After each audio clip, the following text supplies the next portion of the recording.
স্বাগত ৭১ জানালে আপনাদের সঙ্গে আছে আমি রাকিব হাসান। দর্শক, আপনারা জানেন সংবাদ পর্যালোচনা ভিত্তিক নিয়মিত অনুষ্ঠানে আমরা খবরের নানান দিক বিশ্লেষণের চেষ্টা করি। আমরা চেষ্টা করি পত্র পত্রিকা, টেলিভিশন, ডিজিটাল মিডিয়া এবং অবশ্যই নিউজ পোর্টালে যে সমস্ত খবর হয় সেগুলো শিরোনাম জানিয়ে দিতে, একই সঙ্গে সেসব খবরের সঙ্গে যুক্ত মানুষদেরকে আমরা সংযুক্ত করি আমাদের আলোচনার টেবিলে। আমাদের স্টুডিওতে এবং অনলাইনে সংযুক্ত থাকা অতিথিরা সে সমস্ত খবরের গভীরে ঢোকেন, আমরা তাদেরকে প্রশ্ন করি এবং উত্তর খোঁজার চেষ্টা করি, বিশ্লেষণ জানার চেষ্টা করি। সেই ধারাবাহিকতায় আজ আমার সঙ্গে আছেন স্টুডিওতে ডিবিসি নিউজের সম্পাদক সিনিয়র সাংবাদিক লোটন ইকরাম। লোটন ইকরাম, আপনাকে ধন্যবাদ জানাচ্ছি। এবং আমরা আসলে আয়োজন শুরু করার আগে একটা ধারণা দিয়েছিলাম যে আসলে কী কী বিষয় নিয়ে কথা বলার চেষ্টা করব। মূলত আজকে সারাদিন ওয়াকআউটের বিষয়টা নিয়ে অনেক বেশি আলোচনা হয়েছে। আমরা চেষ্টা করবো আসলে এগুলো নিয়ে কথা বলতে। এবং বলে রেখে দর্শক, আমাদের আয়োজনে বিভিন্ন পর্যায়ে ধাপে ধাপে অতিথিরা যুক্ত হবেন এবং আমরা তাদের সঙ্গে কথা বলব। বলে রাখি দর্শক, আমার সঙ্গে ঠিক এই মুহূর্তে অনলাইনে আছেন বিএনপি দলীয় সংসদ সদস্য এবিএম মোশাররফ হোসেন এবং আছেন এনসিপির যুগ্ম সদস্য সচিব অ্যাডভোকেট হুমায়রা নূর। আমি সবাইকে ধন্যবাদ জানাচ্ছি, কৃতজ্ঞতা জানাচ্ছি আমাকে সময়টা দেওয়ার জন্য। লোটন ইকরাম, আপনাকে দিয়ে আলাপটা শুরু করি। মানে আমরা আসলে যে কটা সংসদের অধিবেশন দেখছিলাম এই ত্রয়োদশ জাতীয় সংসদের, প্রত্যেকটা অধিবেশনের প্রত্যেকটা দিনই যেন এক একটা ঘটনাবহুল হচ্ছে। বক্তব্য, পাল্টা বক্তব্য এবং এক একজনের এক এক ধরনের অবস্থান, সেগুলো নিয়ে আমরা খবর করছি, সে অনুভব দেখছি। কিন্তু ওয়াকআউটের মতো ঘটনা প্রথম ঘটলো। আপনি আপনার সাংবাদিকতার কেরিয়ারে অনেকভাবে অনেক দিক থেকে আসলে সংসদের বিভিন্ন কার্যক্রম তো বিশ্লেষণ করেছেন। এই ওয়াকআউটটা দেখে আপনার কতটা মনে হলো যে খুব শক্তিশালী একটা গ্রাউন্ড হয়েছে বলে ওয়াকআউটটা হলো? মানে স্পিকার তো বলছিল পুরো কথাটা শুনে যান, মানে আপনার দিক থেকে একটা পর্যবেক্ষণ জানবো শুরুতে। ধন্যবাদ আপনাকে এবং আমার সহ আলোচক এবং ৭১ টিভির দর্শকদেরকে। জামাতে ইসলাম এনসিপি আজকে প্রথম ওয়াকআউট করেননি। আপনারা জানেন, এটা রাষ্ট্রপতির যেদিন প্রথম যে ভাষণ দিলেন সেই ভাষণের দিনে তারা ওয়াকআউট করেছেন। রাষ্ট্রপতির ভাষণ তারা মানে ওই সময়টা তারা অধিবেশনে ছিলেন না। তো আজকেও তারা তাদের যে আপনার মূল যে দাবিটা, সংবিধান সংস্কার পরিষদের সভা আহ্বানের তাদের যে দাবি, সেই আহ্বানটা সরকারি দল গ্রহণ না করার এবং তারা তাদের দাবি যেটা হলো, তারা তাদের প্রস্তাবটাকে মানে আপনার চাপা দেওয়ার জন্য সরকারি দল পাল্টা আরেকটা প্রস্তাব দিয়েছে, যেটা তারা একটা সংবিধান সংস্কারের জন্য একটা মানে কমিটি গঠন করার প্রস্তাব দিয়েছে সরকারি দল। তো তারা এই কমিটি গঠনের প্রস্তাবটাকে তারা গ্রহণ করেনি, তারা প্রত্যাখ্যান করেছে। এই জায়গাটায় আপনার দুই দলের যে দুইটা অবস্থান, যেমন আপনার সাধারণত আমরা আগের থেকে যেটা দেখে আসছি যে বিএনপি আপনার সংবিধান এই যে মানে সংস্কার ইস্যু, জুলাই সনদ ইস্যুতে তারা যে প্রস্তাবগুলো দিয়েছে, তারা অনেকগুলো প্রস্তাবের নোট অফ ডিসেন্ট দিয়েছিল, হ্যাঁ। এবং সেই নোট অফ ডিসেন্টগুলো সহ কিন্তু যে আপনার ঘোষণাপত্রে যে স্বাক্ষরের সময় কিন্তু তারা কিন্তু বিএনপি কিন্তু এটা একটা আপত্তি জানিয়েছিল। তারা তাদের নোট অফ ডিসেন্টগুলো কিন্তু ওই যে আপনার এখানে উল্লেখ করা ছিল না। তো সেক্ষেত্রে গতকালকেও সেটা পার্লামেন্টে স্বরাষ্ট্রমন্ত্রী বলছে এটা একটা অন্তহীন প্রতারণা বলছে কিন্তু বিএনপির পক্ষ থেকে এই জুলাই সনদ। তো সেই জায়গা থেকে বিএনপি তো এটা তখনই আমরা ধরে নিছি যে বিএনপি যদি ক্ষমতা আসে, তারা যে নোট অফ ডিসেন্টগুলো দিয়েছে গুরুত্বপূর্ণ পয়েন্টগুলোতে, গুরুত্বপূর্ণ ইস্যুগুলোতে, স্বাভাবিকভাবে তারা ক্ষমতা আসলে তারা এই নোট অফ ডিসেন্টের জায়গায় পয়েন্টগুলো তারা বাস্তবায়ন করবে না এবং তারা জনগণের সামনে তারা ক্লিয়ার আছে যে তারা এটা নোট অফ ডিসেন্ট দিয়েছে, অতএব তারা সেগুলো বাস্তবায়ন করবে। প্রধানমন্ত্রীর ক্ষমতা, আপনার এই যে রাষ্ট্রপতির ক্ষমতা, প্রধানমন্ত্রীর ক্ষমতা, দলীয় পদে থাকতে পারবে না দুইবার, এই যে গুরুত্বপূর্ণ অনেকগুলো বিষয়। তো সেই জায়গাটায় স্বাভাবিকভাবেই বিএনপি তাদের যে নোট অফ ডিসেন্ট দেওয়া, তাদের দ্বিমত পোষণ করা ভিন্ন, সেই জায়গায় তারা হাঁটবে। সেই জায়গায় তারা মানে তাদের নির্বাচনী ইশতেহার যেভাবে আছে তাদের সেই ইশতেহার অনুযায়ী তারা আগাবে। অলরেডি তারা নির্বাচনী ইশতেহার, তো জামাতের যে যুক্তি, জামাতও তাদের যে অলরেডি তারা আজকেই তারা বলে দিয়েছে তারা এখন আন্দোলনে যাবে। আন্দোলনে যাওয়া ছাড়া তাদের আর কোনো পথ নেই। স্বাভাবিকভাবে বিরোধী দল তাদের দাবি দাওয়া যদি পার্লামেন্টে পূরণ করতে না পারে, তারা তো জনগণের কাছে যাবে, আন্দোলনে নামবে।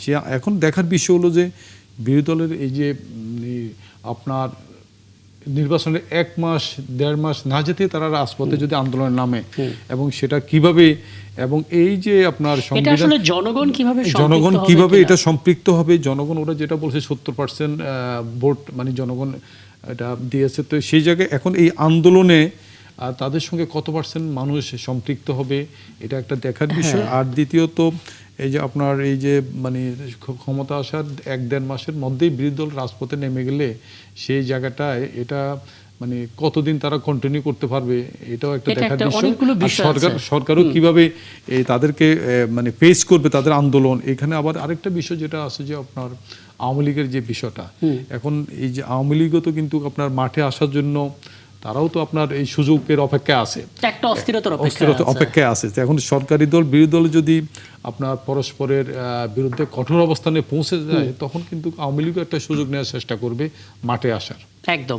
আমি অ্যাডভোকেট হুমায়ুনুর আপনার কাছে আসবো, তার আগে আরও কিছু প্রেক্ষাপট এবং অবস্থানটা একটু জানার চেষ্টা করি। জনাব এম এ মোশাররফ হোসেন, একটা বিষয় একটু বলবেন, মানে আমরা সংসদে প্রাণবন্ত আলোচনা দেখছিলাম, সেই আলোচনার মধ্যে যুক্তি পাল্টা যুক্তি, ডিবেট, নানা কিছু আমরা দেখেছি এবং এটা একটা সত্যি আশাবাদ তৈরি করে, কারণ কার্যকর প্রাণবন্ত সংসদ বলতে যেটা বোঝায় একটা দীর্ঘদিন এদেশের মানুষ সেটা দেখেনি। কিন্তু ওয়াকআউট করা, যেখানে স্পিকার বলছেন পুরো বক্তব্যটা তো আপনারা শুনছেন না, কিন্তু বিরোধী দলের পক্ষ থেকে বলা হলো যে বিরতির মাঝখানে আমরা পড়ে নিয়েছি, মানে কিছু কিছু জিনিস আছে যেগুলো হয়তো কিছুটা হলেও কম্প্রোমাইজ করা যেত। আপনার মনে হয় কিনা আপনার রাজনৈতিক প্রজ্ঞা দিয়ে যে গ্রাউন্ডটাকে অতটা শক্তিশালী ছিল যে কারণে ওয়াকআউট করতে হবে? কারণ ওয়াকআউট তো অনেক বড় একটা ডিসিশন। এটার পর আমি যদি আন্দোলনের কথা বলি, সেই আন্দোলনের প্রেক্ষাপট আদৌ তৈরি হয়েছে কিনা পর্যবেক্ষণ শুরুতে।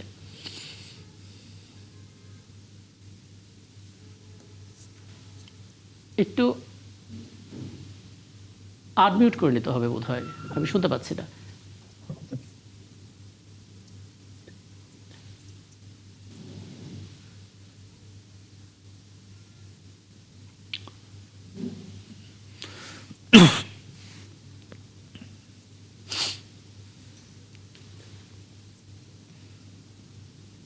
শোনা যাচ্ছে? হ্যাঁ, এবার পরিষ্কার শুনতে পাচ্ছি, জি বলুন।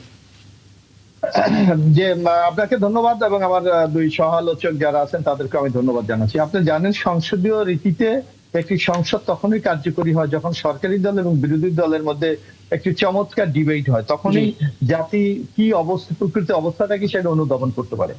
আমরা দেখেছিলাম যে সংসদে দুই পক্ষ, বিশেষ করে সরকারি দল এবং যারা বিরোধী দলে আছেন, চমৎকার ভাবে আলোচনার মাধ্যমে সংসদটাকে কিন্তু একটা প্রাণবন্ত আলোচনা দিকে নিয়ে যাচ্ছিলেন।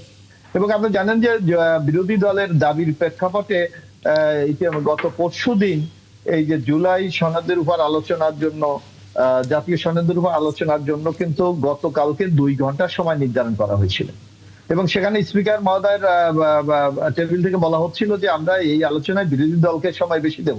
এবং সর্বশেষ যে আলোচনা হয়েছিল সেখানে আমার যতটুকু মনে পড়ে যে বিএনপি আলোচনা হয়েছিল 1 ঘন্টা 1 মিনিট আর বিরোধী দলের প্রায় 1 ঘন্টা 15 মিনিট, অর্থাৎ বিরোধী দলকেই মাননীয় স্পিকার সেখানে গুরুত্ব দিয়েছিলেন। এবং আলোচনার এক পর্যায়ে দুই পক্ষের যুক্তি তর্কের আলোকে বিরোধী দলীয় নেতা জনাব ডক্টর শফিকুর রহমান সাহেব, মাননীয় সংসদ সদস্য, উনি উত্থাপন করেছিলেন যে এই জুলাই জাতীয় সনদটাকে বাস্তবায়ন করার জন্য একটা কমিটি গঠন করে দেওয়া হোক। কিন্তু বিএনপির পক্ষ থেকে বলা হচ্ছিল যে মাননীয় মহামান্য রাষ্ট্রপতি ইতিমধ্যে 133টা অর্ডিন্যান্স জারি করেছেন, শুধু একটা অর্ডার আদেশ দিয়েছেন যেটা হলো জাতীয় জুলাই, যেটা কনস্টিটিউশন কভার করে না, বরং এইটা মনে হয় যে বাংলাদেশের প্রচলিত যে কনস্টিটিউশন আছে যেটাকে আমরা অনুসরণ করে এখন রাষ্ট্র পরিচালনা হচ্ছে সেটা একটা ভায়োলেশন বলে মনে করেন, যেটা আমাদের মাননীয় স্বরাষ্ট্রমন্ত্রী স্পষ্ট ভাষায় যুক্তিতর্ক দিয়ে বলেছেন। তারপরও বিএনপি বৃহত্তর স্বার্থে এবং যাতে সংসদটাকে কার্যকরী করা, তখন তারা বলেছে যে আপনারা যে প্রক্রিয়া, যে জিনিসটা চাচ্ছেন সেই জিনিসটি আমরা বাস্তবায়ন করতে চাই, সাংবিধানিক যে বিধিনিষেধ আছে, যে প্রচলিত রীতি আছে সেই রীতির আলোকে, অর্থাৎ সংবিধান সংশোধনের মাধ্যমে এই জিনিসগুলি আমরা বাস্তবায়ন করতে চাই। এবং সেই সংবিধান সংশোধনের জন্য আমরা একটা সর্বদলীয় কমিটি করতে চাই, যে এই কমিটিতে সরকারি দল, বিরোধী দল এবং দরকার হলে এই সংসদের বাইরে আইনজ্ঞ বা বিশেষজ্ঞ যারা আছে তাদের মতামত নিয়েও আমরা একটা পূর্ণাঙ্গ সংবিধান সংশোধনের দিকে আমরা এগিয়ে যেতে চাই। আপনি লক্ষ্য করবেন এই বক্তব্যের পর কিন্তু সংসদ স্থগিত হয়ে গিয়েছিলেন, মুলতবি হয়ে গেছিলেন।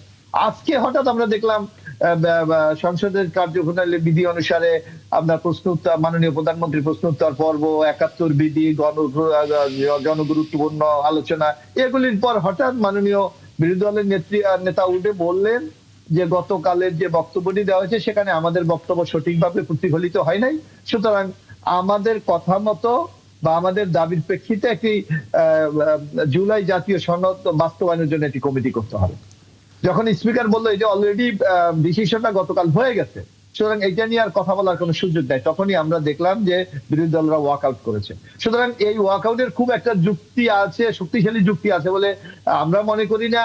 যার কারণে আমার মনে হয় আমরা বিশ্বাস করতে চাই বিরোধী দল আবার ফিরে এসে সংসদকে কার্যকরী করবেন এবং আলাপ আলোচনার মাধ্যমে একটা আগামী দিনে সংবিধান আমরা কিভাবে সংশোধন করে একটা জনমানুষের আকাঙ্ক্ষার সংবিধানকে আমরা কায়েম করতে পারি, সেই ব্যাপারে আমার মনে বিরোধী দল গুরুত্বপূর্ণ ভূমিকা পালন করবে।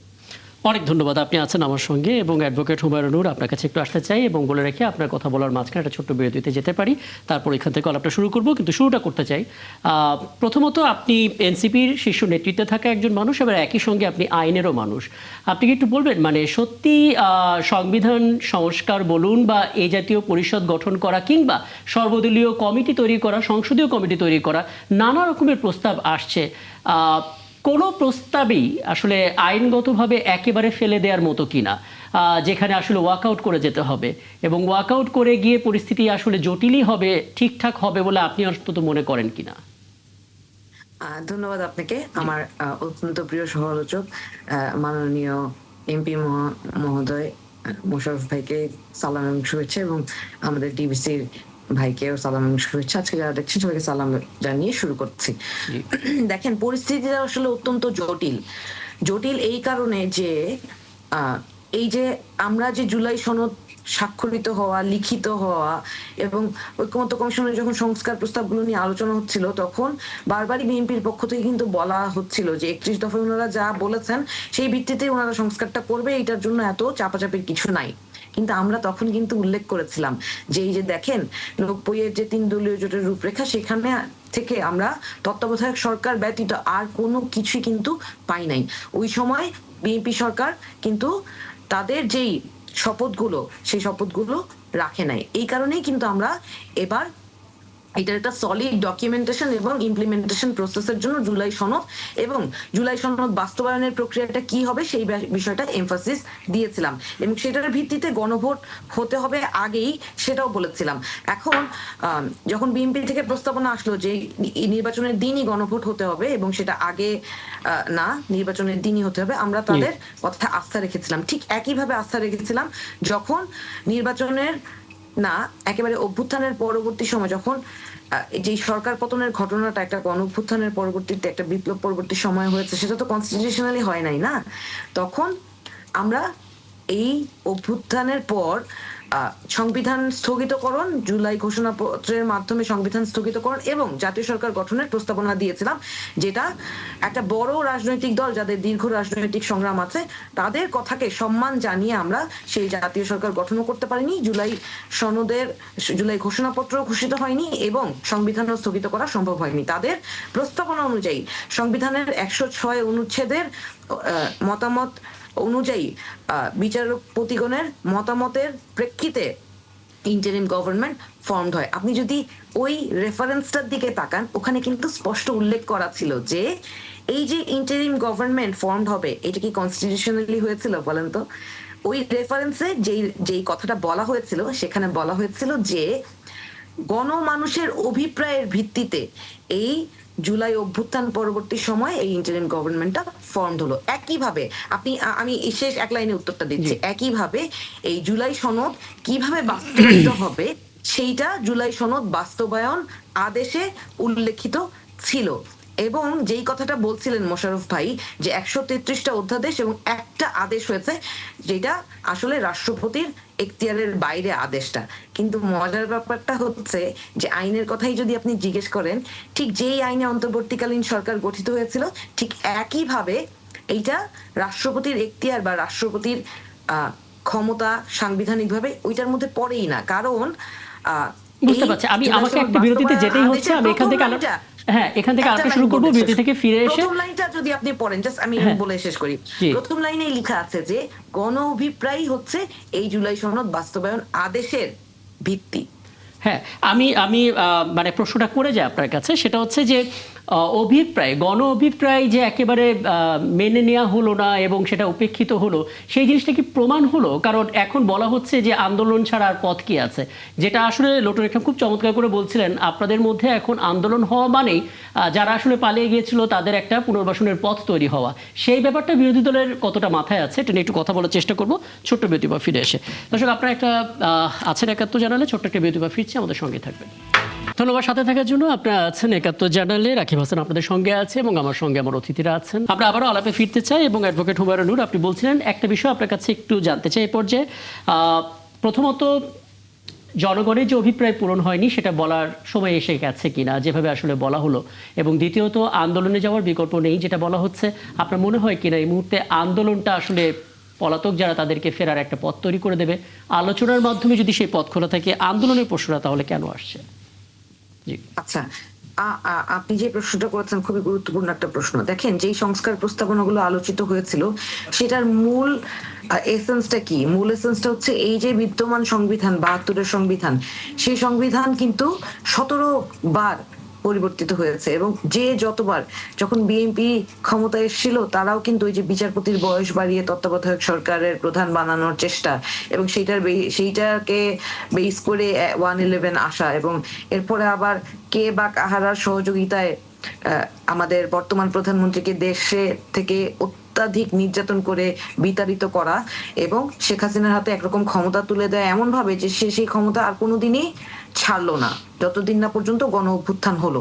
এবং তিনি কিন্তু তত্ত্বাবধায়ক সরকার পদ্ধতি বাতিল করেছিলেন। খুদ বেগম জিয়া, মাননীয় দেশনেত্রী, উনি প্রয়াত হয়েছেন, আল্লাহ ওনাকে বেহেশত নসিব করুক, উনি কিন্তু এই সংবিধান ছুঁড়ে ফেলার কথা বলেছিলেন।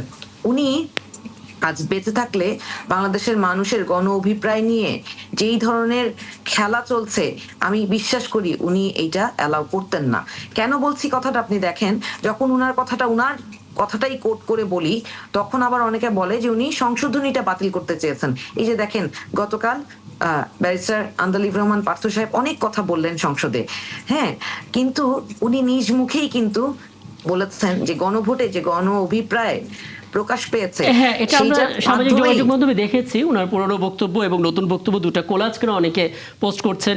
কিন্তু আমি আপনার কাছে সুনির্দিষ্ট যে বিষয়টা জানতে চাই সেটা হচ্ছে যে অভিপ্রায় পূরণ, আমি যদি দেই, সুনির্দিষ্ট উত্তরটাই যদি দেই, এইখানে এখন যেই বিতর্কটা কাজ করছে, যেইভাবে মানুষকে আসলে বিভ্রান্ত করা হচ্ছে, যেখানে আমার সহ-আলোচক কিন্তু বলেছেন সংবিধান সংশোধনের কমিটির প্রস্তাব করেছে সরকার দল, যেখানে বিরোধী দল চেয়েছে সংবিধান সংস্কার কমিটি।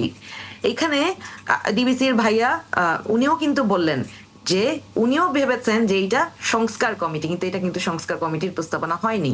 সংস্কারের জন্য সংসদী যথেষ্ট, কিন্তু আপনার সংবিধানের সংশোধনের জন্য সংসদই যথেষ্ট, কিন্তু সংস্কার করতে হলে সংবিধানের মৌলিক সংস্কার যখন আপনি করতে চাবেন, যেটা জুলাই সনদ অনুযায়ী হবে, সেই ক্ষেত্রে আপনাকে অবশ্যই গণপরিষদ করতে হবে। এবং এই গণপরিষদ, যেহেতু গণভোট আগে হয়ে গিয়েছে এবং গণ অভিপ্রায় প্রকাশ পেয়েছে, সুতরাং আপনাকে আমাকে ছোট করে সংস্কারের জন্য কমিটি করতে হবে। আপনি ভুল করলে মানুষ সঠিক সমাধানটা পাবে না।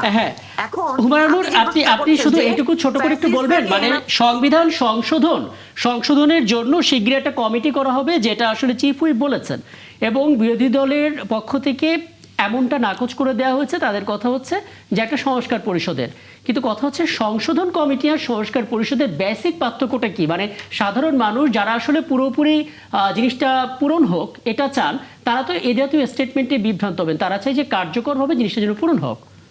জি, আপনি ভেরি রাইট কোশ্চেন করেছেন। এখন আমি বুঝিয়ে বলি, ধরেন সংশোধন আর এটা তো যেই প্রস্তাবনাগুলো আছে, এই উনাদেরই যে 30টা একমত হওয়া প্রস্তাবনা আর বাকি 18টা নোট অফ ডিসেন্ট, এগুলো নিয়ে আলোচনা হতে হবে সংস্কার পরিষদে। কেন? কারণ এইটা তো সংবিধানের মৌলিক পরিবর্তন। মৌলিক পরিবর্তন কিন্তু আপনার সংস্কার পরিষদ ছাড়া হয় না। এটা সংশোধন না তো ভাই, এটা মৌলিক পরিবর্তন। আপনার মৌলিক পরিবর্তন অবশ্যই সংস্কারের মাধ্যমে, সংস্কার পরিষদের মাধ্যমে করতে হবে। গণভোট হয়ে গিয়েছে, জনগণ তাদের ম্যান্ডেট দিয়ে দিয়েছে। আচ্ছা, এখন আপনি জিজ্ঞেস করছিলেন যে আন্দোলন কেন করতে হচ্ছে? ভাই আন্দোলন ছাড়া তার কোনো উপায় রাখেন নাই। আপনারা যেইভাবে স্বৈরাচারী আচরণ করছেন, আপনারা সংবিধানের দোহাই দিয়ে বারবার আপনাদেরকে আমরা সম্মান করি, আপনাদেরকে সহযোগিতা করতে চাই সরকার পরিচালনা, রাষ্ট্র পরিচালনা করার ক্ষেত্রে, কিন্তু আপনারা এই যে ধরেন জনাব পার্থ সাহেব কালকে সংসদে দাঁড়িয়ে বললেন, you do not dictate us how we do it. হ্যাঁ, আমরা আন্দারে রহমান পার্থর বক্তব্য শুনেছি, সেগুলো নিয়ে আমরা পরে বিশ্লেষণও করেছি এবং আপনার দিক থেকে আপনি আসলে স্পষ্ট করেছেন। আমি ফিরবো অবশ্য আপনার কাছে, অনেকগুলো স্বৈরাচারী হ্যাঁ আচরণ অনেকগুলো পয়েন্ট বলেছেন হুমায়ুনুর, সেগুলো নিয়ে আমি লোটো একটা আপনার কাছে আসবো। ছোট করে একটা জিনিস বলবেন, তারপর আমি মোশাররফ হোসেনের কাছে যাব। বলা হচ্ছে আন্দোলনের কোনো বিকল্প নেই, কারণ একটু আগেও হুমায়ুনুর বললেন এবং এরকমটা আমরা বিরোধী দলের পক্ষ থেকে বলতেও শুনছি যে একটা স্বৈরাচারী আচরণ, মানে এই শব্দগুলো তো অনেক ভারী, এখন এগুলো বলার সময় এসেছে কিনা। আর দ্বিতীয় কথা, আন্দোলন হলে সাধারণ মানুষকে সাথে নিয়ে বলেছেন, সাধারণ মানুষ আসলে কি চায়, তারা কি আন্দোলন চায়? ধন্যবাদ। আসলে এই যে ওনারা যে আন্দোলনের কথা বলছেন এবং 70% মানুষ হার পক্ষে যে ভোট দিয়েছেন যেটা বললেন, তো এই 70% মানুষের মধ্যে তো বিএনপির ভোটার সমর্থক নেতাকর্মীরাও আছেন। তো এখন বিএনপির স্ট্যান্ড যেখানে আপনার এই যে এখন যে তারা পার্লামেন্টে যে কৌশলটা নিয়েছেন, তো তারা তো স্বাভাবিকভাবে বিএনপির সাথে আরও জোটের যারা আছে সমর্থক, তারা তো বিএনপি তো সংখ্যাগরিষ্ঠ আসন, নিরঙ্কুশ বিজয় নিয়ে আসন নিয়ে তারা পার্লামেন্টে আসছে। তাদের নেতাকর্মী তারা যদি মাঠে না নামায়, তাহলে তো স্বাভাবিকভাবে জামাত এবং এনসিপির ওই পার্সেন্টটা, আন্দোলনকারীদের তাদের সমর্থকের পার্সেন্টটা অনেক কমে যাবে এবং সেই রাজপথে তাদের সংখ্যাটা অনেক কম হয়ে যাবে, যেটা মানে ভোটের পার্সেন্টের 70% তো আর জনগণ নামবে না মাঠে। অতএব সেই আন্দোলনটাও কতটা গতি পাবে, কতটা শক্তিশালী হবে, সেটা সময় বলে দিবে। তো তারপরেও আপনার বিরোধী দল রাজপথে নামলে কিছু তো মাঠ উত্তপ্ত হবেই, সেটা আপনার সংখ্যা কম হলেও। তো সেই জায়গাটায় নিশ্চয়ই সরকারি দল তাদেরকে মোকাবেলা করার জন্য তাদের কৌশল নির্ধারণ করবে। তার মানে বোঝা গেল আসলে এই মুহূর্তে আন্দোলন ইস্যুটা নিয়ে যখন সামনে আসবে তখন অনেকগুলো বিষয় এখানে যুক্ত হয়ে যাবে। আমি এই বিষয়ে ছোট করে একটা মতামত দিব, এবিএম মোশাররফ হোসেন, তারপরে আরেকটা বিষয় আপনার সঙ্গে কথা বলবো। ছোট করে একটু বলবেন সংস্কার পরিষদ এবং যেটাকে বলা হচ্ছে সংশোধনের কমিটি, এই দুটোর মধ্যে যে পার্থক্যটা আছে, সাধারণ মানুষ আসলে এই পার্থক্য নিয়ে মাথা ঘামাবে বলে তো আমরা মনে করি না, গণমাধ্যম কর্মীরা, কারণ সাধারণ মানুষ সমাধান চায়, সেটা সবচাইতে ভালো উপায় হোক, সেটা তাদের প্রত্যাশা। এই আস্থাটা সাধারণ মানুষকে কতটা স্পষ্ট করা যাচ্ছে?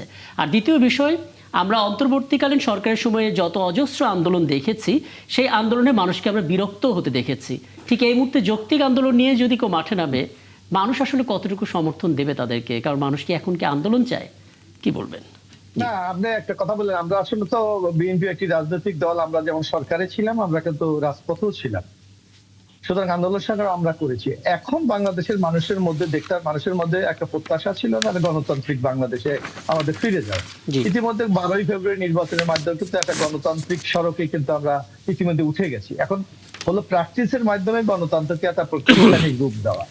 এটা হলো কিন্তু জনগণের মূল কাঙ্ক্ষিত প্রত্যাশা আমাদের কাছে মনে হচ্ছে। তারপর আপনি দেখেন বাংলাদেশে এখন যে ক্রাইসিস, ইতিমধ্যে মধ্যপ্রাচ্যের যুদ্ধের কারণে আজকে আমাদের জ্বালানি সংকট, আজকে দেশ নানা সংকটের মধ্যে পড়ে গেছে।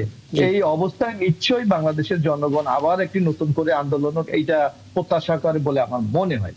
আমি এখন একটু আমার সহকর্মী এনসিপির নেত্রী যে কথাগুলি বলেছে, আমি একটু তার দু একটি কথা জবাব দিতে চাই। উনি বলেছে সংস্কার পরিষদ গঠনের মাধ্যমে এই তাদের দাবিগুলো বাস্তবায়ন করতে হবে।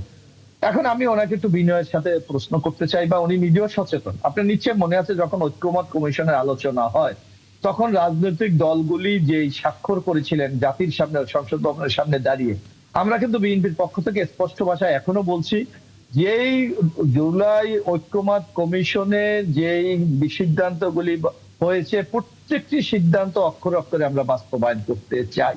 আমি একটু অধ্যাপক হুমায়রাকে আমি একটু নূরকে আমি একটু স্মরণ করে দিতে চাই। নিশ্চয়ই উনি জুলাই জাতীয় সনদটা উনি পড়েছেন, সেখানে কিন্তু একটা জায়গায় দেখেন বিএনপির পক্ষ থেকে একটি নোট অফ ডিসেন্ট দেওয়া হয়েছে। সেখানে কি বলা হয়েছে আপনি দেখবেন, যে এটা সবাই মেনে নিয়ে কিন্তু জুলাই সনদে কিন্তু স্বাক্ষর করেছে। সেটা কি ছিল? মানে আপনি তো স্বাক্ষর মানে 30টি বিষয় ঐক্যমত, বাকিগুলিতে নোট অফ ডিসেন্ট, সেখানে কিন্তু নোট অফ স্পষ্ট বলা আছে, অবশ্য কোন রাজনৈতিক দল বা জোট তাদের নির্বাচনী ইশতেহারে উল্লেখ করে যদি জনগণের ম্যান্ডেট লাভ করে, তাহলে তারা সেই মতে ব্যবস্থা গ্রহণ করতে পারবে। আপনি লক্ষ্য করেন আমরা 30টা বিষয়ে ঐক্যমত হয়েছি, আমরা কিন্তু 30টি বিষয়ে সংবিধান সংশোধন করে বাস্তবায়নের জন্য আমরা এখনো অঙ্গীকারবদ্ধ। এই ক্ষেত্রে কিন্তু আমাদের কোনো দ্বিতীয় কোনো কথা নেই। কিন্তু বাকিগুলি যেগুলি ঐক্যমত হয় নাই, সেগুলি কিন্তু ওই আলোচনা সভায় এই সিদ্ধান্ত হয়েছিল যে প্রত্যেকটি রাজনৈতিক দল তার নির্বাচনী ম্যানিফেস্টো উল্লেখ করবে। জনগণ যদি তাদের পক্ষে রায় দেয়, তাইলে তাদের সেই দলীয় ম্যানিফেস্টো অনুসারে সেটা বাস্তবায়ন করবে। ইতিমধ্যে বিএনপি তো 51% ভোট পেয়েছে, তাহলে এখন বিএনপি কি করবে? বিএনপি জনগণের পক্ষে যাবে? কারণ আমরা তো ইশতেহারে স্পষ্ট ভাষায় উল্লেখ করেছি। এক, দ্বিতীয়ত আরেকটি জিনিস দেখেন যে আমরা এই যে ঐক্য যেটা রাষ্ট্রপতি আদেশ দিয়েছে, সেটাকে আমরা কেন প্রতারণা বলছি? আপনি দেখবেন যখন ঐক্যমত কমিশনের স্বাক্ষর হয় তখন কিন্তু নোট অফ ডিসেন্ট সহ স্বাক্ষর হয়েছিল, কিন্তু পরবর্তী সময় যেটা আদেশ জারি করা হয় সেখানে কিন্তু নোট অফ ডিসেন্টের কোনো উল্লেখ করা হয় নাই। তাহলে আমি একটু প্রশ্ন রাখতে চাই হুমায়ুন নূরকে। আপনি দেখবেন যে এই গণভর্তি হয়েছে, সেখানে কিন্তু 4টি প্রশ্ন শুধু রাখা হয়েছে, অথচ আমরা কিন্তু ঐক্যমতে হয়েছিলাম প্রায় 84টি বিষয়। তাহলে কি ওনারা শুধু 4টি বিষয়ে বাস্তবায়ন চায়, না বাকিগুলো বাস্তবায়ন চায়? এটাও কিন্তু জাতির কাছে ওনাদের স্পষ্ট করতে হবে। তাহলে এই প্রশ্নের উত্তরটা নিয়ে আসি, এই উত্তরটা নিয়ে আসি, এই প্রশ্নের উত্তরটা।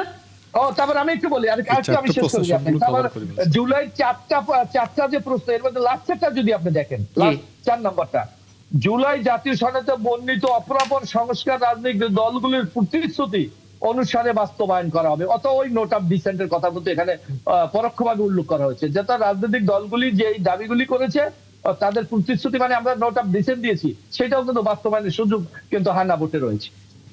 হুমায়ুন নূর।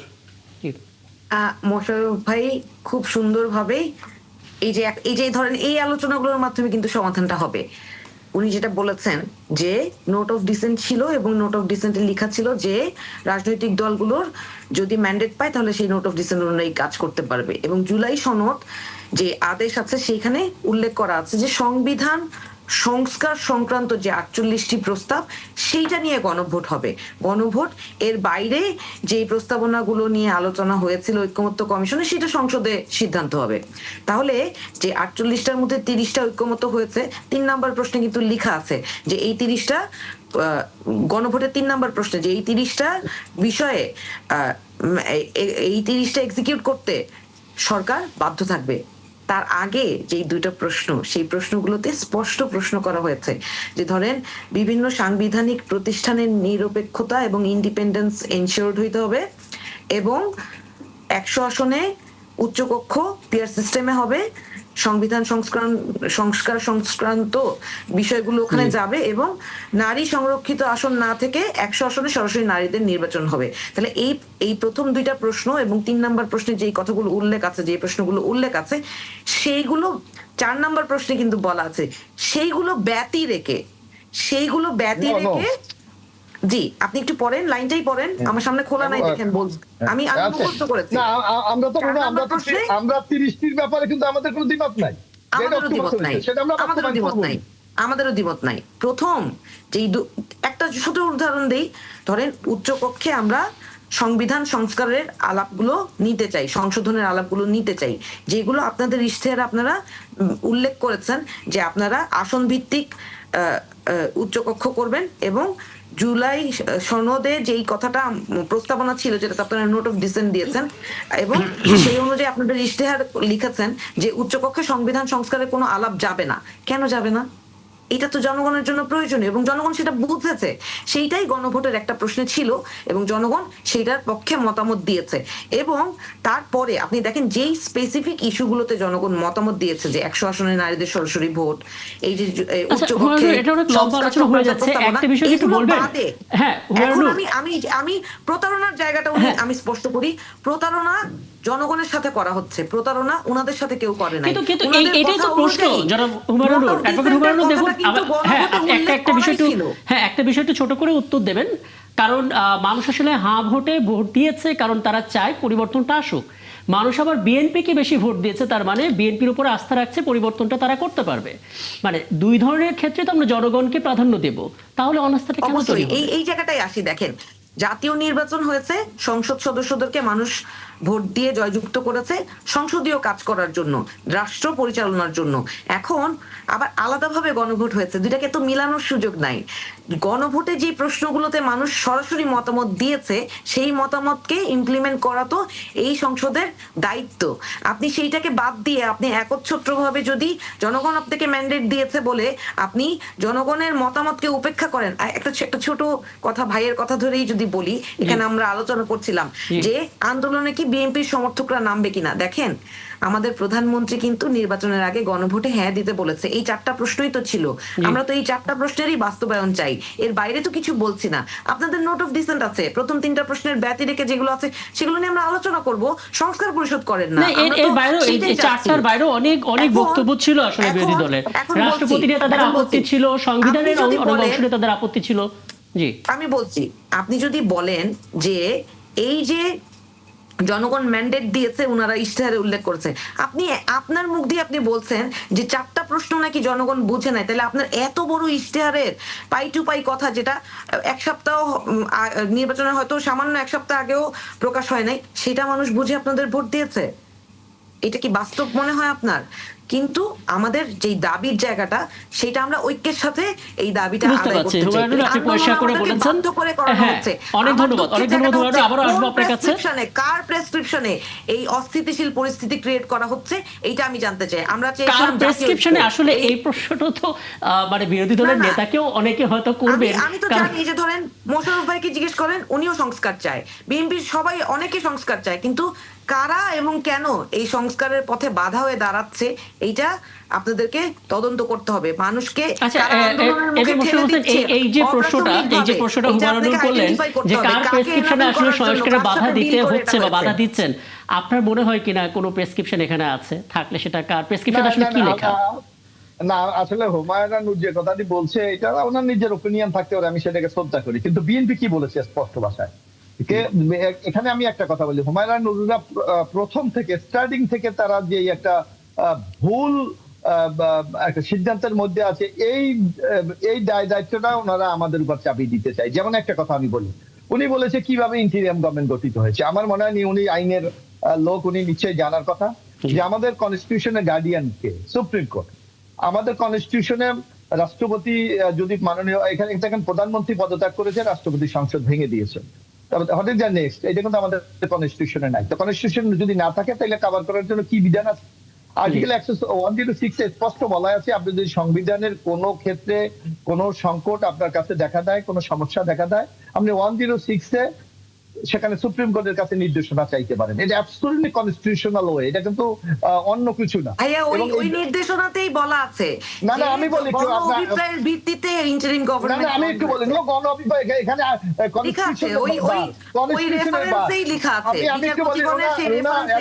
আমাকে একটু বলতে দেন, একটু শুনি। জি বলুন।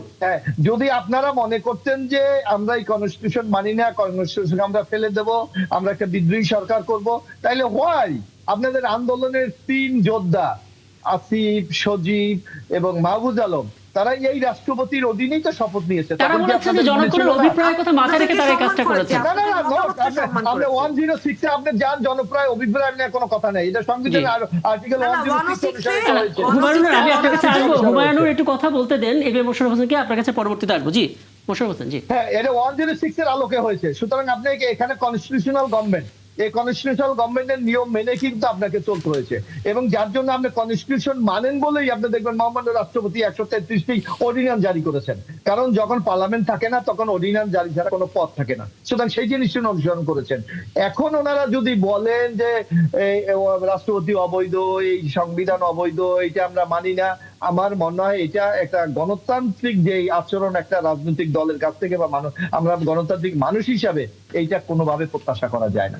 আমরা মনে করি কোনো বিশেষ উদ্যোগকে সামনে রেখে আজকে বাংলাদেশে একটা অস্থিতিশীল পরিস্থিতি তৈরি করার জন্য পরিকল্পিতভাবে এই ধরনের একটা পরিস্থিতি তার তৈরি করছে। আচ্ছা হুমায়ুনুর, আমি একেবারে শেষে আপনার কাছে কেবল 2 মিনিটের জন্য একটা বিষয় জানবো। আগের আলাপবাদ আপনি শুধু এটুকু বলেন, মানে বিরোধী দল এবং সরকারের দলের মধ্যে একটা কমন গ্রাউন্ড হচ্ছে 2024, মানে সেই সময়টার কথা বিবেচনা করলে পার্লামেন্টে যারা আছে এই মুহূর্তে তারা প্রত্যেকেই রণাঙ্গনে ছিলেন এবং আপনিও ছিলেন। কিছু কিছু জায়গায় যদি বিশ্বাসের ঘাটতি তৈরি হয়, আস্থাহীনতা তৈরি হয়, এবং সেটা যদি শুরুতে এত হার্ড লাইনে যাওয়া হয়, ওয়াকআউট করে যাওয়া এবং পরবর্তীতে আন্দোলন ছাড়া কোনো বিকল্প নাই, কাদের প্রেসক্রিপশনে এগুলো হচ্ছে, স্বৈরাচারী মনোভাব, এই টার্মগুলো চলে আসে, আপনার কি মনে হয় না পরিস্থিতি আরো উত্তপ্ত হবে, যেটা সমাধান করা কঠিন হয়ে যাবে? এই জায়গাটাতে তো দুঃখ বলেন, এই পরিস্থিতিতে তো আমাদের জাতীয় ঐক্যের সাথে এই সংবিধানের যে মৌলিক সংস্কারগুলো করা প্রয়োজন, যেটার কারণে এই অভ্যুত্থান হয়েছিল, যে ফ্যাসিজম মুক্ত করার জন্য, সেইটার দিকে ধাবিত হওয়ার কথা ছিল। কেন আমাদেরকে এই সংকটের মধ্যে ফেলা হচ্ছে, এটা তো আমাদেরও প্রশ্ন। আমি মোশাররফ ভাইয়ের এক কথায় একটা উত্তর দেই, আপনি 106 এ বলা আছে, আপনি না ওই আলাপে যাব না হুমায়ুন, আমার হাতে সময় নেই। এই উত্তরটা দিতেই হবে, আমি এক শব্দে শেষ করব। উচ্চকক্ষে সরি, আপনি 106 তো আপনাকে ইন্টারিম গভর্নমেন্ট ফর্ম করার ভ্যালিডিটি দেয় না। 106 এ বলা আছে আপনি বিচারকগণের কাছ থেকে আপনি মতামত নিতে পারেন, অ্যাডভাইস নিতে পারেন। সেই অ্যাডভাইসেই লেখা আছে যে জন অভিপ্রায়ের ভিত্তিতে ইন্টারিম গভর্নমেন্ট ফর্ম হইলো, এবং সেইটার দ্বারা এই কনস্টিটিউশনকে কন্টিনিউটি ধরে রাখা হয়েছে। আমরা তো আপনাদেরকে সম্মান করেছিলাম, আমরা তো সংবিধান বাতিল ওই সময়ই ঘোষণা দিয়েছিলাম। এই ইস্যুতে দীর্ঘ আলাপ করলে আমার হাতে সময় থাকবে না, আমি ছোট ছোট আলাপের মধ্যে আছি।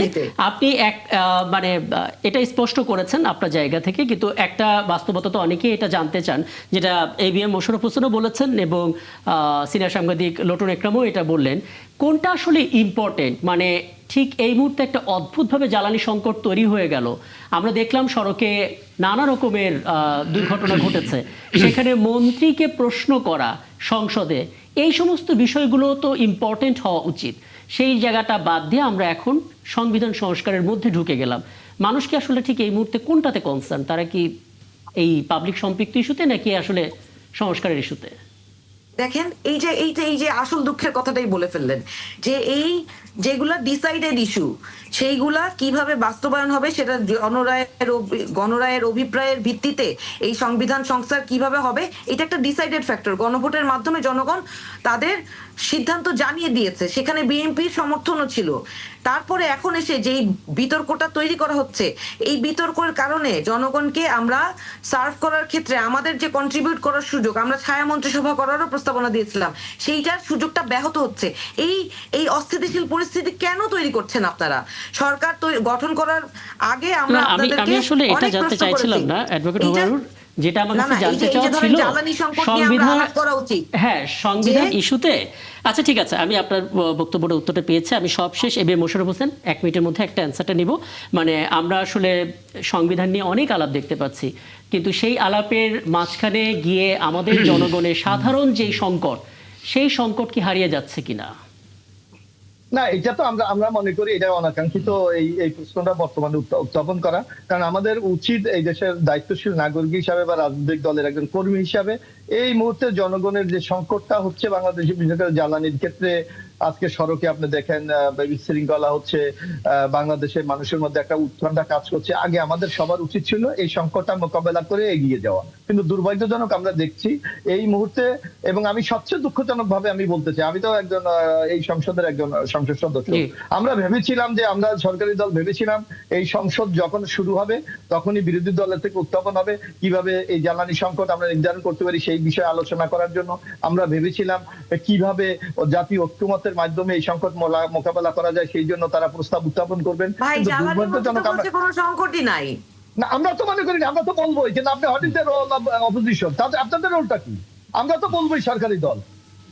মানে ডিবেটটা তো আসলে এরকমই হয় আর কি পার্লামেন্টে, যে যাকে ডিফেন্ড করে। আমরা যা বলবো আপনারা সেটা ডিফেন্ড করবেন, কিন্তু অত্যন্ত দুঃখজনক ভাবে এই বিরোধী দল এই সকল বিষয়ে একটি প্রশ্ন উত্থাপন করেনি এবং একটা নোটিশ পর্যন্ত দেয়নি। বরং আমরা নিজেদের তাগিদে, অর্থাৎ বর্তমান সরকারি দল নিজেদের তাগিদে আমাদের জ্বালানি মন্ত্রী সংসদে 300 বিধিতে বিবৃতি দিয়ে পরিষ্কার করেছেন জ্বালানির বর্তমান কি অবস্থাটা বাংলাদেশ। বুঝতে পারছি। আমি সবশেষ একটা আপনার কাছ থেকে নিয়ে আলাপটা শেষ করব। বলে এই জায়গাটায় জুলাই জাতীয় সনদ যখন স্বাক্ষরিত হচ্ছিল, তখন বিএনপি কিন্তু তাদের যে নোট অফ ডিসেন্টগুলো উল্লেখ না থাকাতে কিন্তু তখন কিন্তু একটা আপত্তি করেছিল, কিন্তু তারপরেও তারা পরবর্তীতে মানে অনেকটা মানে বাধ্য হয়ে, যেটা বললো গতকালকে যেটা সালাউদ্দিন সাহেব বলছেন যে অন্তহীন তাদের সঙ্গে প্রতারণা করা হয়েছিল, তখন সেই প্রতারণাটা তারা কিন্তু মেনে নিয়েছিল। যে কেন মেনেছিল? নির্বাচনটা হয়ে যাক, নির্বাচনটা হয়ে গেলে ক্ষমতা আসলে তখন তারা মানে এখানে এই জুলাই সনদে কি থাকলো আর কি থাকলো না সেটা তখন আর বিবেচনায় নেওয়া যাবে না। যে দল ক্ষমতা আসবে সেই দল তাদের মতো করেই তারা মানে দেশ পরিচালনা করবে, কোনটা সংশোধন করবে, কোনটা নেবে কোনটা নেবে না তখন তাদের তখনই আমরা সাংবাদিকরা তখন আমরা বুঝতে পারছি এটা এই জুলাই সনদটা আসলে পুরোপুরি বাস্তবায়ন হবে না। এটা জাস্ট তখন একটা নির্বাচনী বৈতরণী পার হওয়ার জন্য বিএনপি এটাকে এগ্রি করছে এবং তারা মানে এই যে এখন আপনার এই জটিলতাটা থাকবেই, এটা কিন্তু এই সমস্যাটা মানে একটা সমাধান হয় নাই, ঐক্যমত্য হয়নি। তখন এটা বলা যায় যে ঐক্যমত্যের মানে ওইখানে ওই সবাই ঐক্যমত্যের যে প্রতীকী ছবি দিয়েছেন ওইখানে হাত তুলে সব নিয়েছেন, আসলে ঐক্যমত্য হয় না। এটা একটা ডামি আপনার এটা ফটো সেশন হয়েছে আমি বলবো ওই সময়টা। এখনো আপনার এটা ঐক্যমত যে প্রত্যেকটা দলের নীতি আদর্শ তাদের নির্বাচন প্রতিশ্রুতি বিএনপির যে 31 দফা তারা ওইটার মধ্যেই থাকবে। এবং তবে এটা ঠিক যে আমরা একটু যেটা বললাম যে রাজনৈতিক অস্থিরতা বা আপনার অস্থিতিশীল পরিবেশ তৈরি হতে পারে।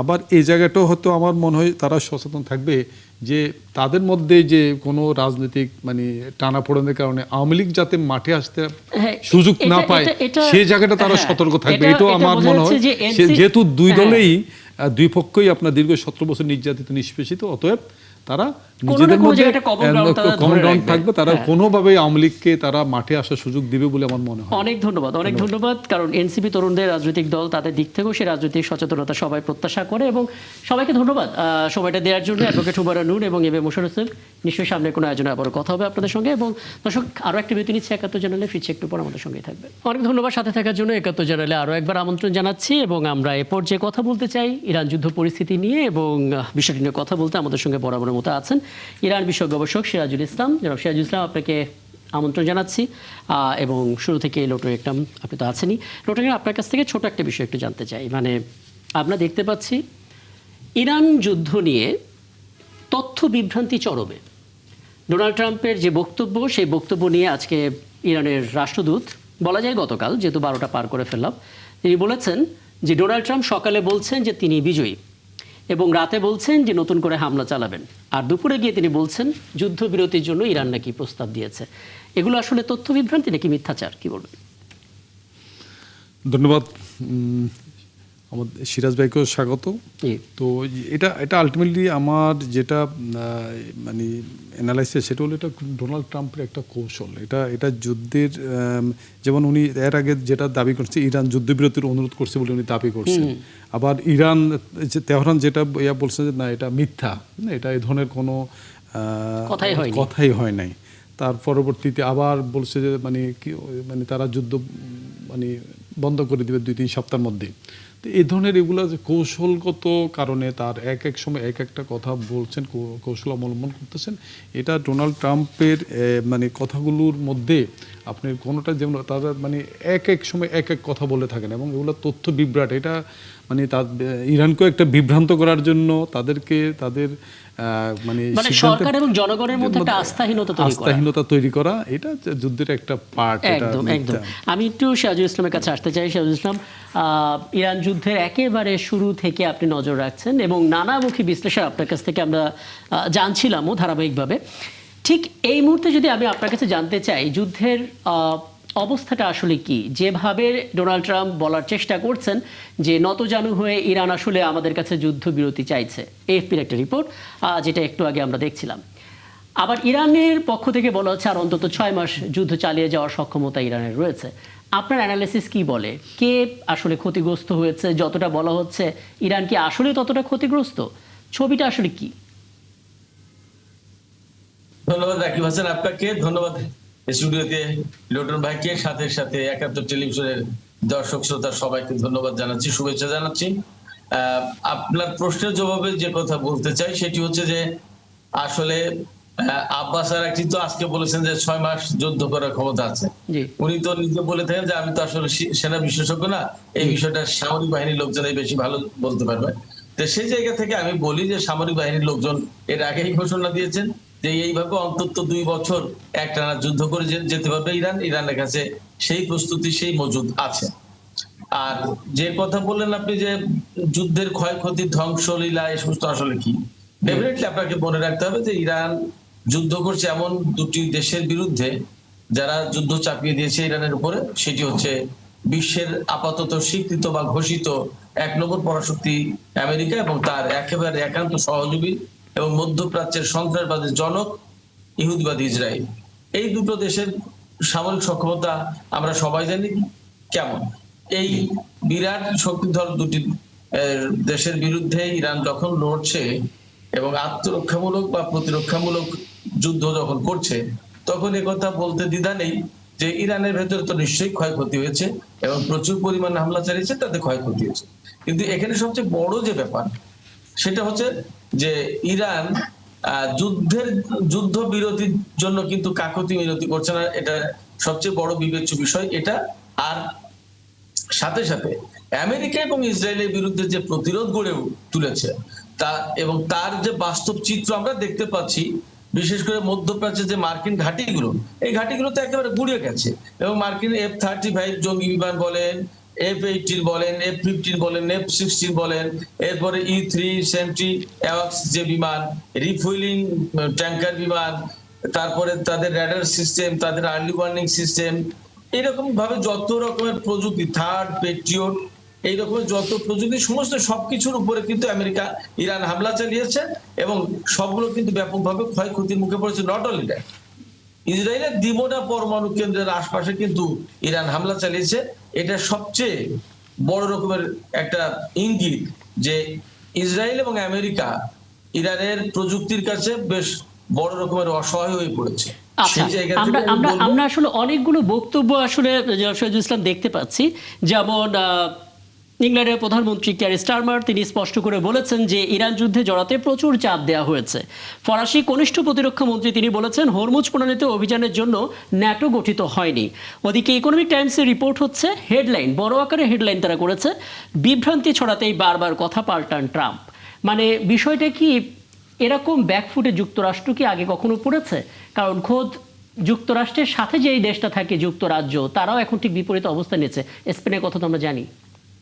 হ্যাঁ, কখনোই আমি তো সবসময় বলে আসছি, বলছি এবং আরো অনেক বহু বছর আগে থেকে আমি এই কথাগুলো বলছি যে আসলে এটা তো আন্তর্জাতিক রাজনীতির একটা বড় চক্রের ভেতরে আছে এবং আমেরিকার বিরুদ্ধে আমেরিকা যেহেতু এককেন্দ্রিক বিশ্ব ব্যবস্থা গড়ে তুলেছে, সেক্ষেত্রে যারা এককেন্দ্রিক বিশ্ব ব্যবস্থার বিরুদ্ধে অবস্থান নিতেছে এবং বিশ্বটাকে বহুমুখী বিশ্ব ব্যবস্থায় পরিণত করতে চাই, তারা কাজ করছে এবং সেই জায়গা থেকে তাদের চাল আবার অপর পক্ষের চাল, দুই পক্ষের চাল দেয়া দিয়ে করতে করতে এমন একটা পর্যায়ে এসেছে যখন ডোনাল্ড ট্রাম্পের ভাগে পড়েছে আমেরিকা।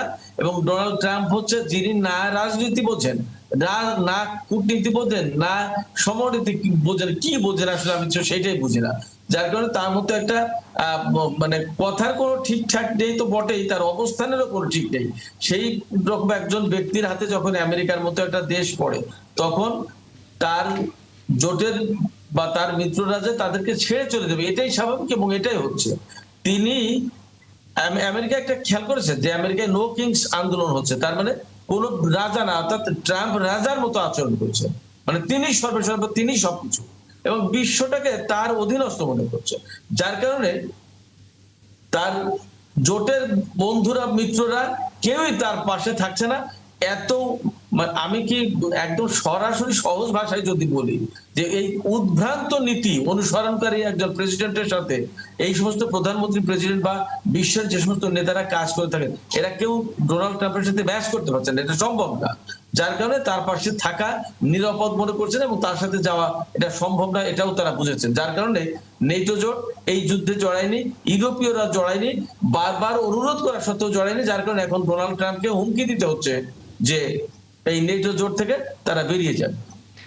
চমৎকার। আমি একটা বিরতিতে যাব এবং বিরতি থেকে ফিরে এসে ইউরোপীয় ইউনিয়ন নিয়ে একটু কথা বলবো এবং পাশাপাশি মধ্যপ্রাচ্য নিয়ে আলাদা করে জানতে চাই। কারণ একটা কথা আপনি প্রায় এই আয়োজনেও বলেছেন যে মধ্যপ্রাচ্যের দেশগুলো ইরানের সাথে শত্রুতা করছে, এটা আসলে ন্যারেটিভ, পর্দার আড়ালে আসলে তারা কোনো না কোনোভাবে ইরানের সাথেই আছে এবং ইরানের মাধ্যমে আসলে মধ্যপ্রাচ্যের দেশ থেকে মার্কিন ঘাঁটিগুলো উঠে যাক, সেই চেষ্টাটাও বা সেই প্রত্যাশাও আসলে মধ্যপ্রাচ্যের দেশগুলো করে। তারা এখন কি ভাবছে সেটা নিয়ে একটু আলাপ করার চেষ্টা করবো। দর্শক, আরও একটা বিরতি নিচ্ছে, একাত্তর চ্যানেলে ফিরছি, একটু পরে আমাদের সঙ্গে থাকবে।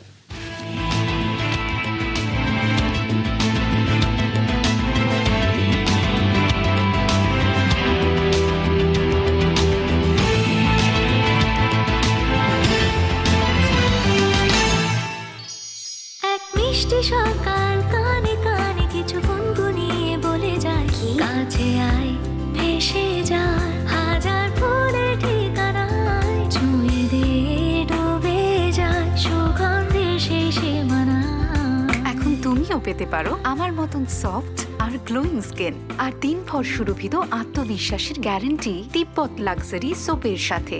তিব্বত লাক্সারি সোপ, বাংলাদেশের রূপ।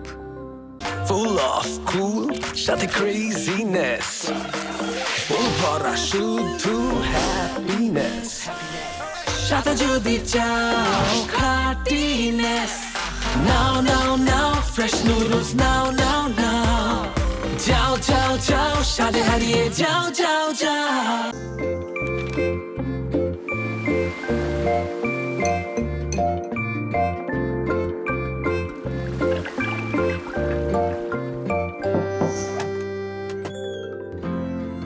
জীবন অবাক না করলে কে করবে? 28% মিল্ক ফ্যাটের অবাক করার সাথে ফ্রেশ মিল্ক পাউডার। জীবন অবাক করুক প্রতিদিন।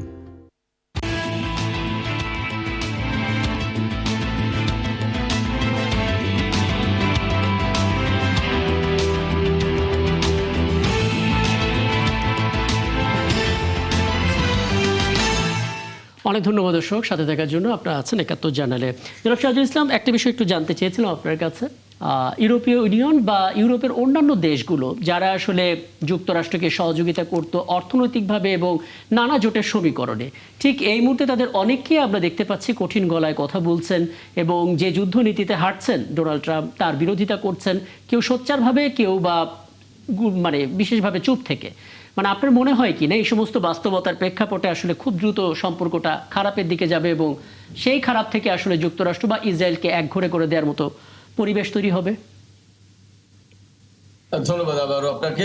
আমি যে কথা বলি সেটা হচ্ছে যে নেটো জোটের সাথে বা ইউরোপীয় দেশগুলোর সাথে বা সারা বিশ্বের সব মিত্রের সাথেই অন্তত ইরান যুদ্ধকে কেন্দ্র করে আমেরিকার যে অবস্থা তৈরি হয়েছে তাতে কেউই তো সাড়া দেয়নি, যার কারণে প্রত্যেকের সাথেই আমেরিকার সম্পর্কের অবনতি হবে, এটা স্বাভাবিক। ডোনাল্ড ট্রাম্প এবং মার্কিন পররাষ্ট্রমন্ত্রী মার্কিন যুদ্ধমন্ত্রী পিট হেগসেট যে কথা বলছেন সেই কথা যদি ওনারা ঠিক রাখেন তাহলে প্রত্যেকটা দেশের সাথে সম্পর্ক খারাপ হয়ে যাওয়ার কথা, কারণ কেউই এই যুদ্ধে ট্রাম্পের পাশে বা আমেরিকার পাশে দাঁড়ায়নি। আর সেই জায়গা থেকেই নেটো জোটে একটা ফাটল তো ধরবেই। অন্তত কেউ যদি বের না হয় আমেরিকা বেরিয়ে যাবে, বলবে যে আমি এই জোটের সাথে নেই, এটা স্বাভাবিক।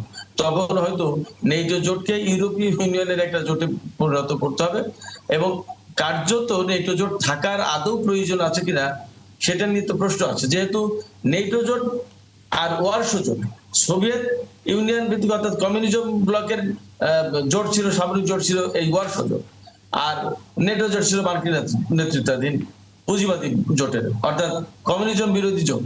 তো যখন সোভিয়েত ইউনিয়নের পতন হয়ে গেছে তখন ওয়ারশো জোটও চলে গেছে, নেটো জোটে থাকার এত কোনো অর্থই থাকে না। সেই জায়গা থেকে আমার মনে হয় যে নেটো জোটেরও ক্রান্তিকাল বা আয়ুষ্কাল ফুরিয়ে এসেছে।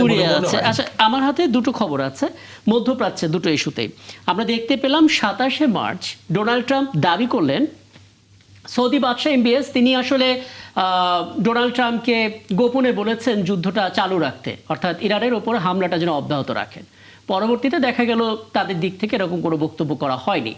ওদিকে বাহরাইন এবং এখন শোনা যাচ্ছে সংযুক্ত আরব আমিরাত নাকি ইরানের বিপক্ষে দাঁড়িয়েছে, যুক্তরাষ্ট্রের পাশে থাকছে, এটা খোদ পেন্টাগন থেকে বলা হচ্ছে। মানে এগুলো সবটাই কি মানে মিথ্যাচার নাকি কিছুটা হলেও আপনি সত্যতা দেখেন আসলে?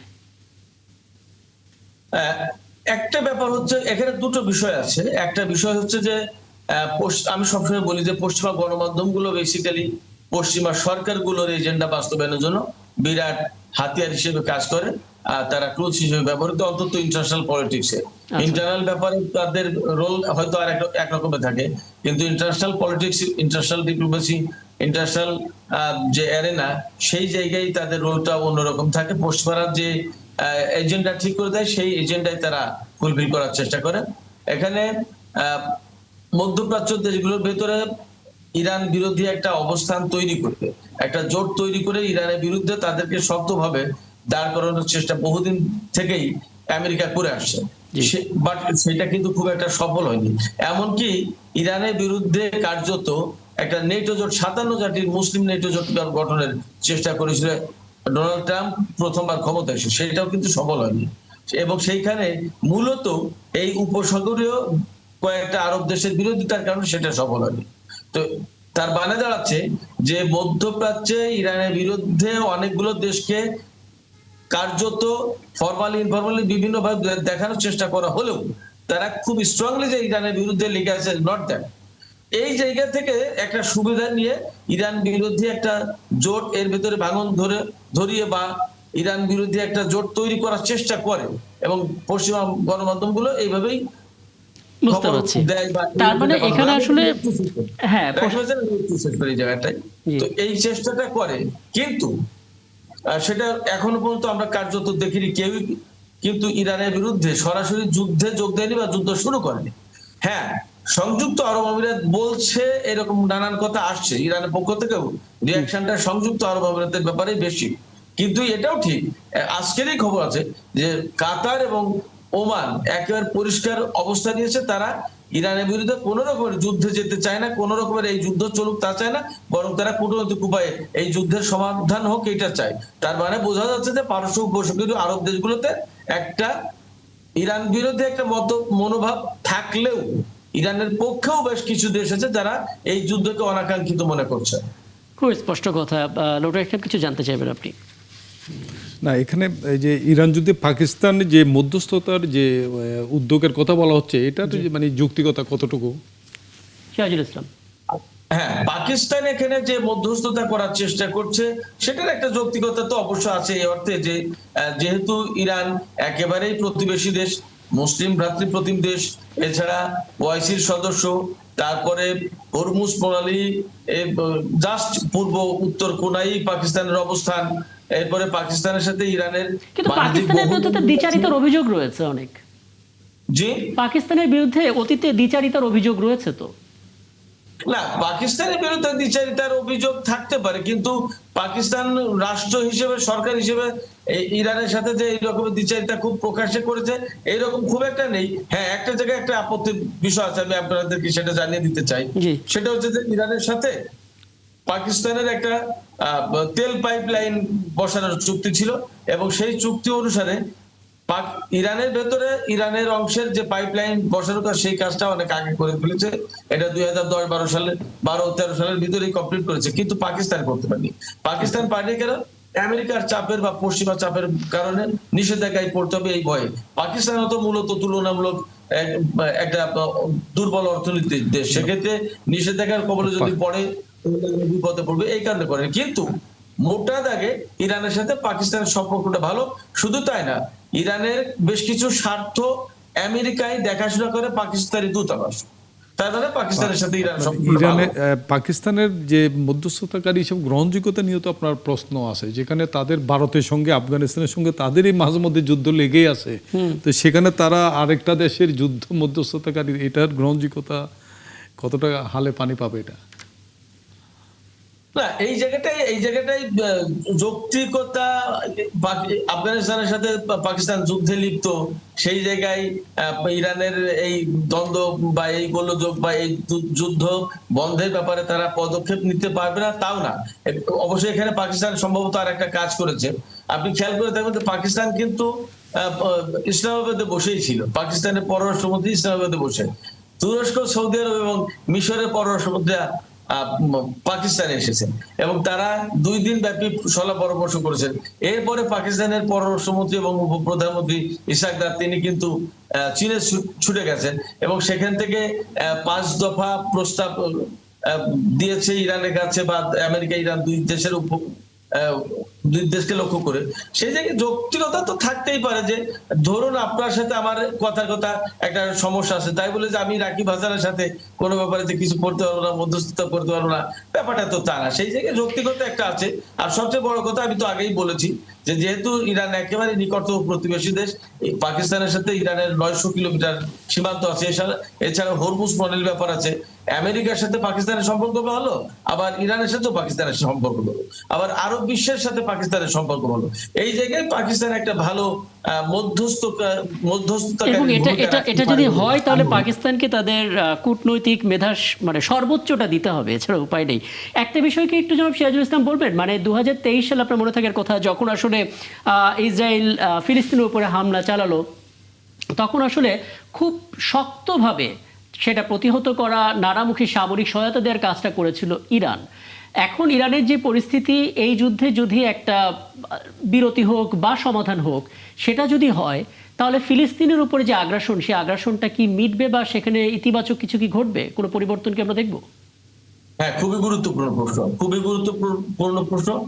ইরান যে কথা বলে আসছে বা যে লক্ষ্য নিয়ে কাজ করছে, মোটা দাগে কতগুলো 5 দফা শর্ত দিয়েছে যুদ্ধ বন্ধের জন্য, যুদ্ধ বিরতির জন্য না, কথাটা খেয়াল করতে হবে।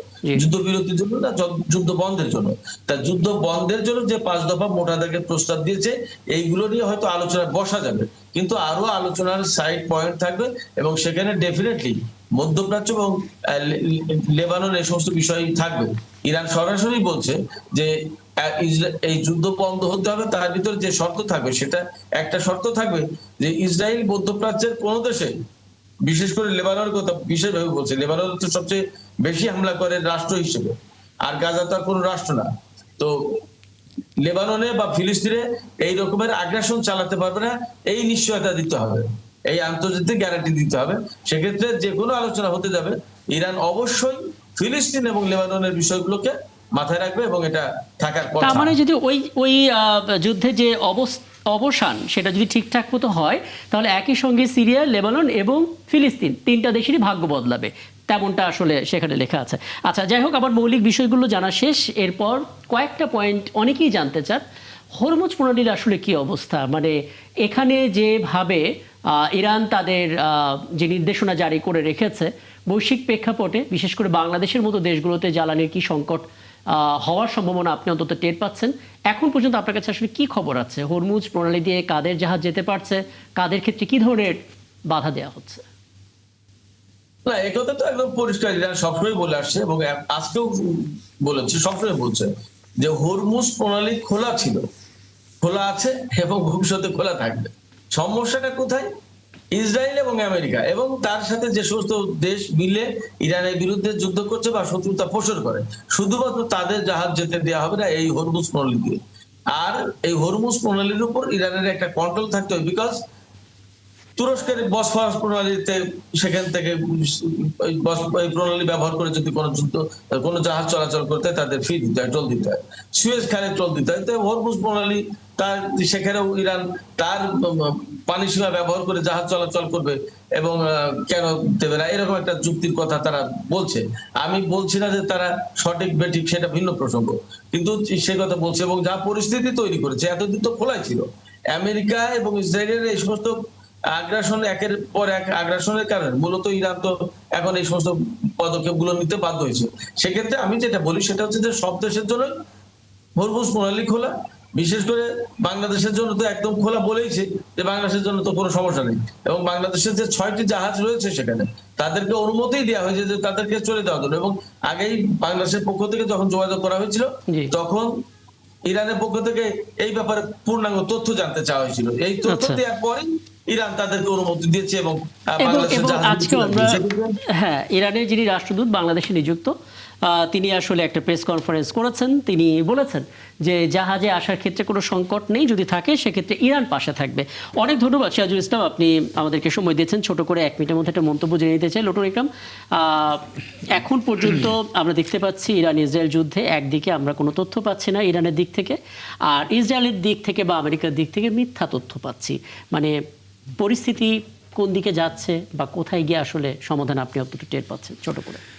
এটা এখন যেটা আমরা অনুমান করতে পারছি, সিরাজ ভাইও মানে বেশ ভালো বিশ্লেষণ করেছেন, যেটা আলটিমেটলি ডোনাল্ড ট্রাম্প যুদ্ধ থেকে পিছু টান দেওয়ার একটা মনে হয় উনি মানে পথ খুঁজতেছেন। এবং সেই জন্য যেখানে ইতিমধ্যে যেটা ওনার যে শুভাকাঙ্ক্ষী যে দেশগুলো, তাদের বন্ধু প্রতিম যে দেশগুলো আমেরিকার, তারা কিন্তু এই যুদ্ধে কিন্তু মানে তাদের পক্ষে ছিলেন না, সাড়া দেন নাই।